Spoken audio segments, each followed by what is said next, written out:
Welcome to the course అండి. Entrepreneurship గురించి అనమాట. ఈ కోర్సు మెయిన్‌గా ఇందులో ఫస్ట్‌గా మనం ఇంపార్టెన్స్ ఆఫ్ ఎంటర్‌ప్రెన్యూర్‌షిప్ అంటే ఎంటర్‌ప్రెన్యూర్స్‌గా మనం అవుతే ఏమేమి లాభాలుంటాయి అనేసి, ఇంపార్టెన్స్ ఏంటనేసి మనం చూద్దాం. ఫస్ట్ ఏంటంటే జాబ్స్ క్రియేట్ చేయొచ్చు. ఒకరికి జాబ్స్ క్రియేట్ చేసిన వాళ్ళుగా మనం అవుతాం. మనం ఎప్పుడైతే ఎంటర్‌ప్రెన్యూర్‌గా అవుతే. అలాగే ఐడియాస్ కూడా క్రియేట్ చేయగలుగుతాం మనం. అలాగే ఇంకా సాల్వ్ ప్రాబ్లమ్స్ చేయగలుగుతాం. ఏదైనా ప్రాబ్లమ్ ఉంటే దాన్ని సాల్వ్ చేసి ఎంటర్‌ప్రెన్యూర్‌గా మార్చే అవకాశాలు కూడా ఉంటాయన్నమాట. అది main. Money makes more money అనమాట. మామూలు బయట మనం చూసుకున్నట్లయితే ఎంటర్‌ప్రెన్యూర్‌షిప్ మనం ఎప్పుడైతే ఎంటర్‌ప్రెన్యూర్‌గా అవుతే మనకి మనీ మేకింగ్ అనేది ఎక్కువగా ఉంటుంది. అలాగే ఒకరిని ఇన్‌స్పైర్ చేసేలాగా ఉంటుంది. ఇది importance of entrepreneurship. Next characteristics ఎలాగుండాలి? ఎంటర్‌ప్రెన్యూర్‌షిప్ ఎలాగ ఉండాలి?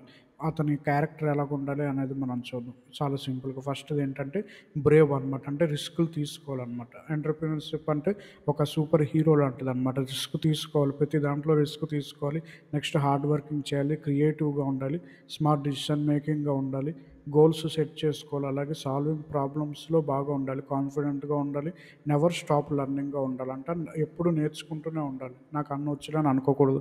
ఓకే. నెక్స్ట్ పీపుల్‌తో మాట్లాడే విధానం అనేది బాగా రావాలనమాట. ఇది ఎంటర్‌ప్రెన్యూర్‌షిప్ యొక్క క్వాలిటీస్ అదే క్యారెక్టరిస్టిక్స్ అనమాట. నెక్స్ట్ ఏంటంటే type of entrepreneurs.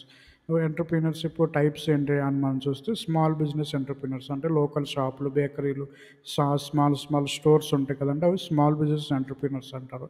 Next scalable startup entrepreneurs అంటే ఫస్ట్ స్టార్టప్ నుంచి స్టార్ట్ అయ్యి పెద్దగా అవ్వే ఎంటర్‌ప్రెన్యూర్స్ అనమాట. అంటే ఎలాగంటే ఫేస్‌బుక్ కనిపెట్టినప్పుడు స్టార్టప్‌గా కనిపెట్టి దాని తర్వాత దాన్ని స్కేల్ చేశారు కదండీ! అది scalable startup entrepreneurship. Next social entrepreneurship అనమాట. అంటే సోషల్‌గా అంటే సాల్వ్ ప్రాబ్లమ్స్ అనమాట. పీపుల్‌కి సాల్వ్ చేయడం లైక్ క్లీనింగ్ వాటర్‌ని క్లీన్ చేయడం అలాంటివన్నమాట ఎంటర్‌ప్రెన్యూర్‌షిప్ అంటారు. దీన్ని నెక్స్ట్ కార్పొరేట్ ఎంటర్‌ప్రెన్యూర్ అంటారు.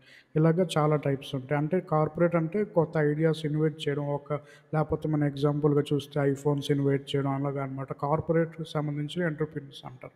నెక్స్ట్ ఇన్నోవేటివ్ ఎంటర్‌ప్రెన్యూర్ అంటే ఒక కొత్త అంటే ఇప్పుడు మనం ఏరోప్లేన్ మనం చూసుకున్నట్లయితే ఏరోప్లేన్‌ని రైట్ బ్రదర్స్ కనిపెట్టారు. అలాగే ఒక కొత్త ఇది కనిపెట్టడాన్ని ఇన్నోవేటివ్ ఎంటర్‌ప్రెన్యూర్స్ అంటారు. హస్లర్ ఎంటర్‌ప్రెన్యూర్స్ అంటే నెక్స్ట్ బాగా కష్టపడేవారు. ఎప్పుడు గివ్ అప్ ఇవ్వకుండా కష్టపడేవారిని హస్లర్ ఎంటర్‌ప్రెన్యూర్స్ అంటారు. ఇంకా మనం ఇలాగ చూసుకుంటే చాలా ఉంటాయన్నమాట. ఇది టైప్స్ ఆఫ్ ఎంటర్‌ప్రెన్యూర్స్. ఇప్పుడు మనం ఎంటర్‌ప్రెన్యూర్స్ ఆపర్చునిటీస్ ఏంటి మనం చూద్దాం. ఇప్పుడు మనం ఇండియాలో ఎక్కడైనా చూసుకున్నట్లయితే ఎంటర్‌ప్రెన్యూర్స్ అవ్వాలంటే మనం ఎక్కడెక్కడ వెతకాలి? ఏ ఆపర్చునిటీస్ ఉన్నాయనేది మనం చూద్దాం. ఫస్ట్‌ది ఆన్‌లైన్ బిజినెస్.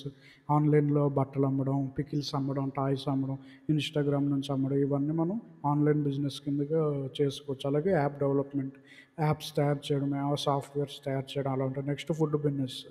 ఫుడ్డు ట్రక్స్ ఉంటాయి కదండీ! బయట బండ్లో ఫుడ్ అమ్ముతుంటారు. రెస్టారెంట్స్ ఉంటాయి. దాన్ని ఫుడ్ బిజినెస్ తెలిసిందే. Teaching and coaching business. Next అంటే బిజినెస్ అని కాదు. టీచింగ్ అండ్ కోచింగ్ అది కూడా వన్ టైప్ ఆఫ్ ఎంటర్‌ప్రెన్యూర్‌షిప్ లాంటిది. Next social media marketing, eco friendly products అలాంటివి ఇంకా ఈవెంట్ ప్లానింగ్, ఫ్రీలాన్సింగ్ అలాగ మనం చూసుకోవచ్చు ఆపర్చునిటీస్. ఓకే. ఇప్పుడు మనం ఛాలెంజెస్ చూద్దాం. ఆహ్, ప్రాబ్లమ్స్ ఏమేమి ఉంటాయి. మెయిన్‌గా ఫస్ట్‌ది ఏంటంటే మనీ ప్రాబ్లమ్. మరి ఏదైనా ఎంటర్‌ప్రెన్యూర్‌గా మనం మారాలంటే ఫస్ట్ మన దగ్గర మనీ అనేది ఖచ్చితంగా ఉండాలి ఇన్వెస్ట్ చేయడానికి. కాబట్టి మనీ అనేది ఒక ప్రాబ్లమ్‌గా వస్తుంది. నెక్స్ట్ అంటే ఫెయిల్యూరు వస్తదనమాట. ఎక్కువగా ఫెయిల్ అయ్యే అవకాశాలుంటాయి. అది మనం చూసుకోవాలి. కానీ ఒక్కసారి సక్సెస్ అయిందంటే వెనక్కి చూసుకోనవసరం లేదు. కాబట్టి అది మనం చూసుకోవాలి. నెక్స్ట్ టఫ్ కాంపిటీషన్ అనమాట. ఎందుకంటే చాలామంది స్టార్టప్‌లు ఇప్పుడు సిమిలర్ ఐడియాస్‌తో మనకున్న ఐడియాస్‌తోనే పెట్టేవాళ్ళు ఉంటారు. కాబట్టి మనం కాంపిటీషన్ కూడా చూసుకోవాలి. నెక్స్ట్ ఎక్కువగా హార్డ్ వర్క్ చేయాలి. స్ట్రెస్ ఎక్కువగా ఉంటది. ఎంటర్‌ప్రెన్యూర్‌షిప్ అయిపోవాలి, డబ్బులు సంపాదించాలని సింపుల్‌గా ఉండదు. చాలా కష్టపడాలి. రోజు రాత్రింపగళ్ళు కష్టపడాల్సొస్తది ఒక్కొక్కసారి. కాబట్టి అది చూసుకోవాలి. నెక్స్ట్ ఏంటంటే కస్టమర్స్‌ని ఫైండ్ చేయాలి. అలాగే కొత్త అంటే మంచి ఎంప్లాయీస్‌ని మనం హైర్ చేయాలనమాట.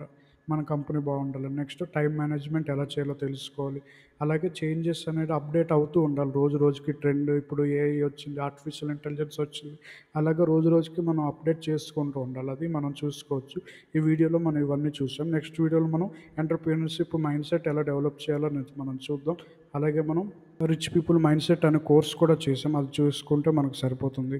ఇంకా మనం ఎంటర్‌ప్రెన్యూర్‌షిప్ కోర్సులో అన్నీ చూద్దాం. ప్రాసెస్ ఏంటి? ఎలాగవ్వాలి? అవన్నీ ప్రతి విషయం మనం తెలుసుకుందాం. ఇంకెవరైతే జాయిన్ అవ్వలేదో కోర్స్‌లో జాయిన్ అవ్వండి. అలాగే సబ్స్క్రిప్షన్‌లో జాయిన్ అవ్వండి. లింక్ డిస్క్రిప్షన్‌లో ఉంది. అలాగే జాయిన్‌లో కూడా ఉంది. అలాగే అబౌట్ పేజ్‌లో కూడా ఉంది. Thank you so much.